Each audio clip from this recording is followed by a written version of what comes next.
Olá, aqui é o Sérgio Ramos do canal O Guardião Católico, falando exclusivamente para o pessoal da Toca Ceará.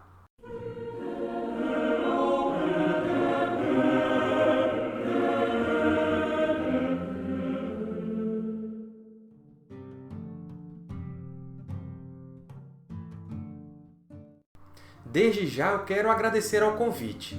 Eu não pude estar aí pessoalmente dessa vez, mas para não passar em branco, eu estou enviando aqui esse videozinho para vocês. Aproveitando que vocês estão fazendo esse evento, esse ano completa 70 anos da publicação de O Senhor dos Anéis. A Sociedade do Anel foi lançado em 29 de julho de 1954. O segundo volume, As Duas Torres, sairia em 11 de novembro do mesmo ano e, em 1955, O Retorno do Rei, em 20 de outubro. O livro nasceu como uma continuação do Hobbit de 1937. Esse livrinho fez tanto sucesso que, na época, a editora Allen & Unwin pediu que Tolkien escrevesse mais sobre os Hobbits. E no começo era apenas mais uma história sobre Hobbits. Comparem o primeiro capítulo de A Sociedade do Anel com os capítulos iniciais lá de O Hobbit.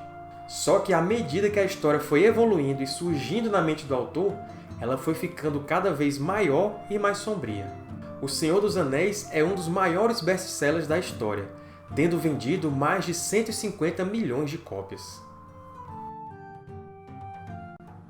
O título do livro refere-se ao principal antagonista da história, o Senhor Sombrio Sauron, que em uma época anterior criou um anel para governar os outros anéis de poder dados aos homens, anãos e elfos, em sua campanha para conquistar toda a Terra-média.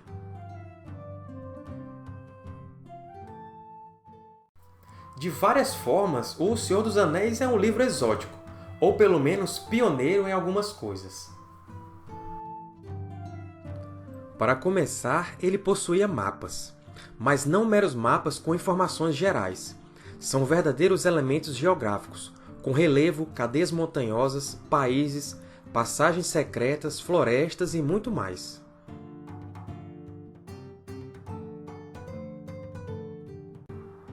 Outra coisa que não se via muito, pelo menos na época, línguas inventadas e até alfabetos diferentes, assim como as runas.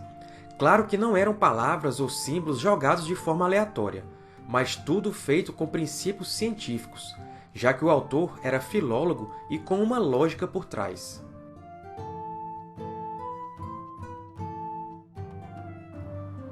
Existe até uma brincadeira onde Tolkien fala que escreveu O Senhor dos Anéis porque ele queria uma história para encaixar a frase em élfico Elen sila lumen nomente elvo, que significa uma estrela brilha sobre a hora do nosso encontro. E, de fato, a frase aparece no encontro de Frodo com o elfo Gildor.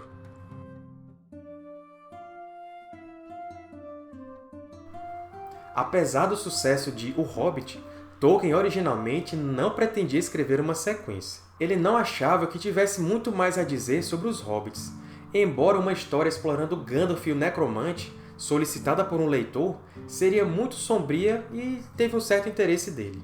Seu foco principal era expandir a história de Arda e da Silmarils, e também as suas línguas. Persuadido por seus editores, Tolkien finalmente começou a trabalhar em uma sequência em dezembro de 1937. Depois de vários falsos começos, a história do Um Anel logo emergiu, e o livro meio que deixou de ser uma sequência de O Hobbit para ser, no tema, mais como uma continuação de O Silmarillion, até então inédito para os leitores. Tolkien via tudo como uma longa continuação, do Silmarillion para O Senhor dos Anéis, passando pelo Hobbit. Tanto que o próprio Sam, mais para o final da jornada com Frodo, comenta com ele que eles estariam de fato vivendo aquela mesma história dos tempos antigos. A ideia do primeiro capítulo, uma festa muito esperada, chegou totalmente formada, embora as razões por trás do desaparecimento de Bilbo e o significado do Anel não tenham se revelado, junto com o título O Senhor dos Anéis, até a primavera de 1938.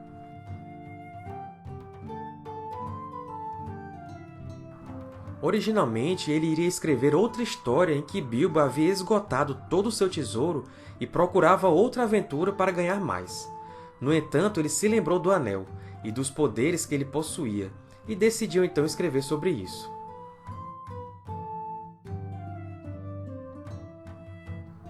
Tolkien começou a escrevê-lo com Bilbo como personagem principal, mas ele decidiu que a história era séria demais para usar o divertido Hobbit. Ele pensou em usar o filho de Bilbo, mas aí gerou algumas questões difíceis.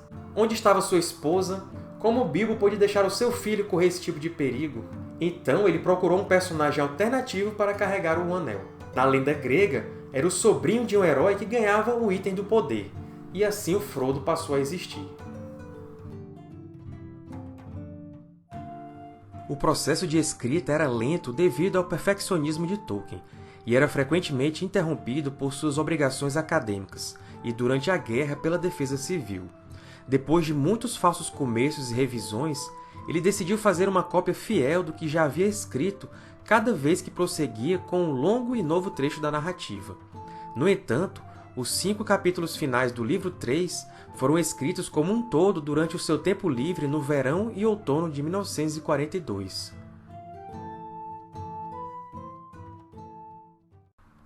Ocupado com precisão e realismo, Tolkien também criou esquemas de tempo, listas cronológicas e tabelas para acompanhar eventos simultâneos da história, que ele alterou e corrigiu de acordo com o desenvolvimento da história, ou rejeitou. Desde a partida de Lothlórien, os esquemas tornam-se sinópticos, através de uma série de colunas, acompanhando os movimentos dos protagonistas separados, bem como dos inimigos. As principais revisões dessas tabelas aconteceram durante a escrita do livro 5, quando Tolkien decidiu que o tempo passava normalmente em Lothlórien e introduziu o registro do condado. Essas entradas também fornecem horários específicos, que não aparecem na narrativa, do nascimento e do pôr do sol e da lua, e quando as viagens começaram ou terminaram, ajudando-o a decidir quais sequências de eventos poderiam ser plausivelmente encaixadas em um determinado período.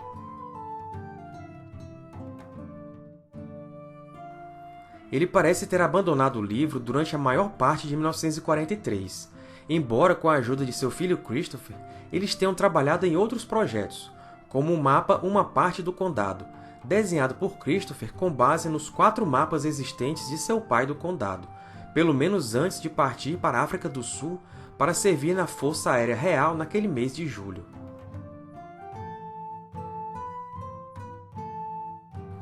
A escrita foi reiniciada na primavera de 44. Este esforço foi escrito como uma série para Christopher, e também lido para os Inklings, incluindo C.S. Lewis, cujo entusiasmo encorajou Tolkien. Em maio, chegando ao final do livro 4, a história chegou ao cerne, quando os fios devem ser reunidos e os tempos sincronizados, e a narrativa entrelaçada, enquanto a história havia se tornado muito maior e mais profunda do que ele esperava, obsoletando seus esboços anteriores.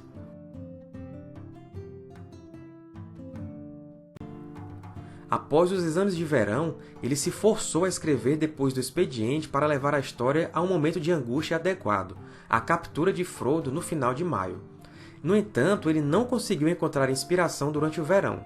Em outubro, ele fez algumas tentativas fracassadas de iniciar o livro 5, e lutou com a linha do tempo da narrativa, a ponto de não apenas interromper o seu progresso, mas também interferir em seus deveres urgentes, e teve que fazer algumas alterações no mapa e mudanças no texto, como adicionar alguns dias extras. Ele também fez um esquema de tempo novo, elaborado e sinóptico dos movimentos dos protagonistas.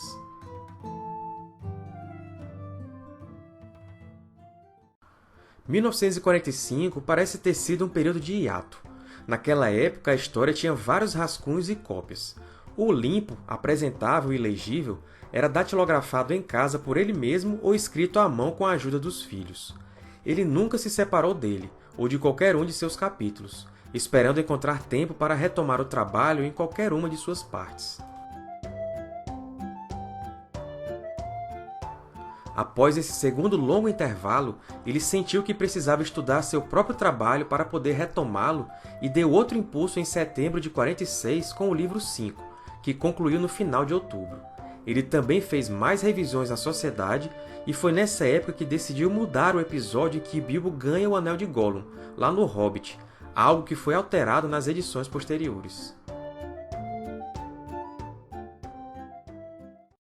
Tolkien mostrou uma cópia do manuscrito aos seus editores em 1947. A história foi efetivamente concluída no final do verão de 1948, quando Tolkien estava de férias em Woodcote, mas ele não terminou de fazer cópias limpas e datilografadas, revisando e alterando aquelas partes anteriores da obra até outubro de 1949.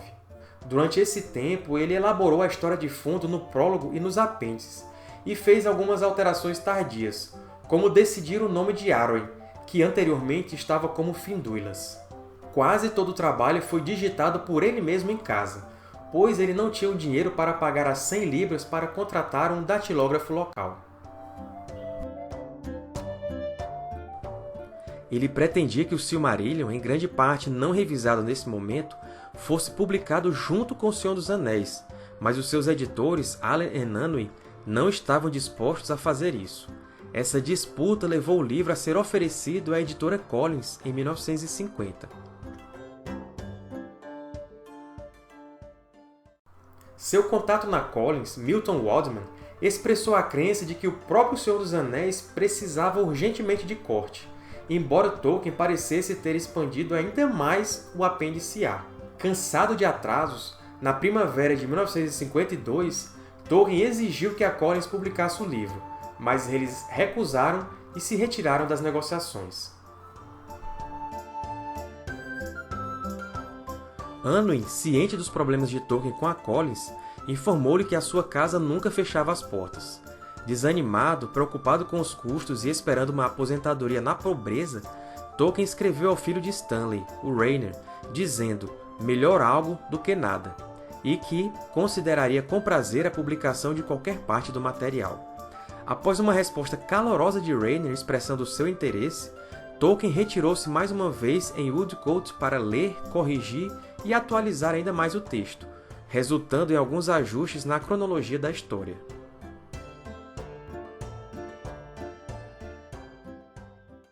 Em abril de 53, Tolkien completou a revisão para a impressão. Até por volta de 1965, Tolkien ainda continuava a revisar o texto, que ainda era corrigido à medida que ele e seu filho Christopher enviavam os erros para a editora para serem corrigidos. Devido a restrições orçamentárias, os mapas não poderiam ser impressos coloridos. Ele também tinha preparado algumas folhas do livro de Mazabu, mas pelo mesmo motivo de orçamento, elas ficaram de fora. No processo de confecção dos mapas, teve grande destaque a participação do Christopher, que ficou então responsável por isso. No final de 53, a Allen & Unwin pediu a Tolkien para criar designs de sobrecapa para O Senhor dos Anéis. Foram necessários 3, porque a obra foi dividida em 3 volumes por questões de custo. Tolkien começou a trabalhar nas capas dos livros, criando múltiplas versões para cada um dos 3 volumes, antes de definir o design e enviá-los para Allen & Unwin.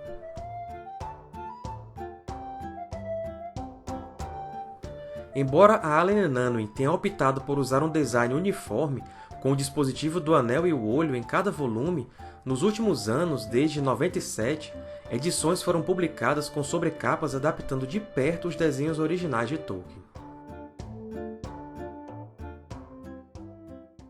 Os livros foram publicados sob um acordo de participação nos lucros, onde Tolkien não receberia adiantamentos ou royalties até que os livros atingissem um ponto de equilíbrio, mas depois disso ele receberia uma grande parte dos lucros. A segunda edição foi lançada em 1966, enquanto em 69, a Allen & Unwin lançou uma edição de luxo de um volume, como era a intenção original de Tolkien.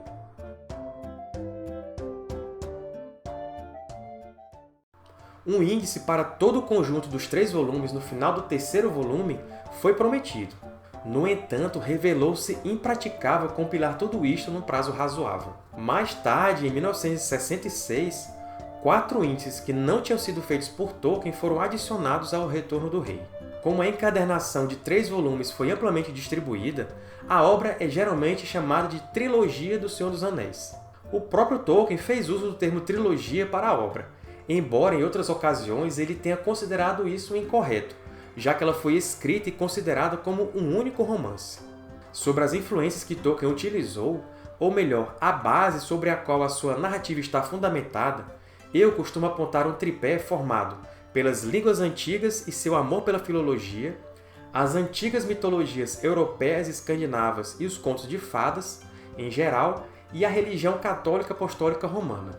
Retire um desses 3 elementos e você não terá mais o Legendário de Tolkien.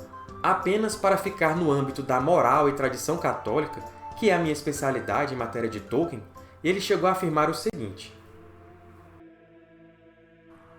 O Senhor dos Anéis, obviamente, é uma obra fundamentalmente religiosa e católica, inconscientemente no início, mas conscientemente na revisão. É por isso que não introduzi ou suprimi praticamente todas as referências a qualquer coisa como religião, a cultos ou práticas no mundo imaginário, pois o elemento religioso está absorvido na história e no simbolismo.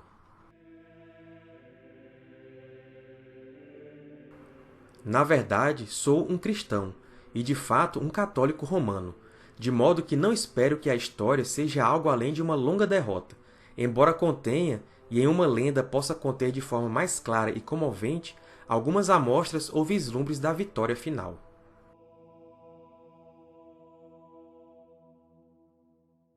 Sou cristão, o que pode ser deduzido a partir de minhas histórias, e de fato católico romano.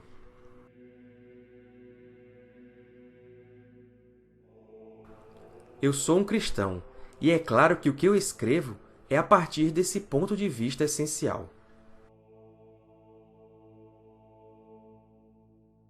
Além dessas e de outras citações explícitas onde Tolkien fala da catolicidade da obra, vale lembrar também que o pão de viagem élfico, o lembas, é uma representação da Eucaristia. A Galadriel, de certa forma, reflete Nossa Senhora. Os ofícios de Cristo estão representados nas figuras de Gandalf, profeta, Frodo, sacerdote, e Aragorn, rei. Existe apenas um Deus único, Ilúvatar. Os Ainur eram os equivalentes aos anjos. Sauron é a figura do diabo, assim como um anel representa o pecado. Algumas datas foram deliberadamente escolhidas, como 25 de dezembro para a partida da Sociedade do Anel de Valfenda e 25 de março como o dia da destruição do Anel, que para os católicos é o dia da Anunciação do Senhor.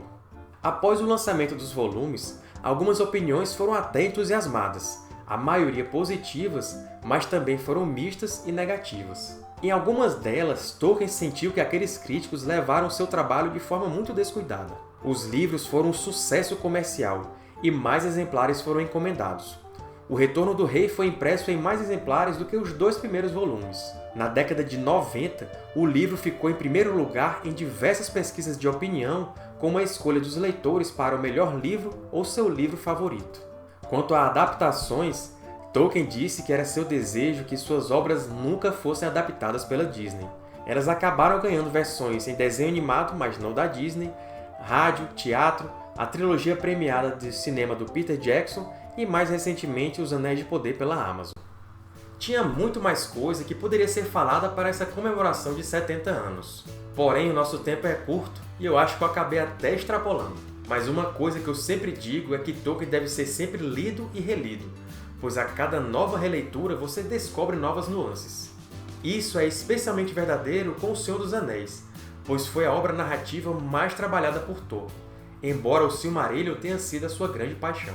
É O Senhor dos Anéis que faz com que o leitor se sinta parte integrante daquela comitiva de pessoas comuns, quase em sua totalidade, que se vê numa situação onde precisam cumprir uma missão para fazer prevalecer o bem de todos. Sacrifício, abnegação, dedicação, heroísmo, bravura, fé, esperança. Assim como os hobbits, quem termina de ler O Senhor dos Anéis acaba mudando positivamente no final. Então é isso, meus amigos. Eu quero agradecer mais uma vez a oportunidade de conversar com os meus conterrâneos do Ceará. Obrigado por sempre lembrarem de mim e eu desejo muito sucesso nos eventos da Toca CE. Quem não conhece o canal Guardião Católico, eu convido que passem por lá para saber um pouco mais da vida e obra de J.R.R. Tolkien. É sempre um prazer falar de Tolkien com vocês. Então até a próxima e um abraço!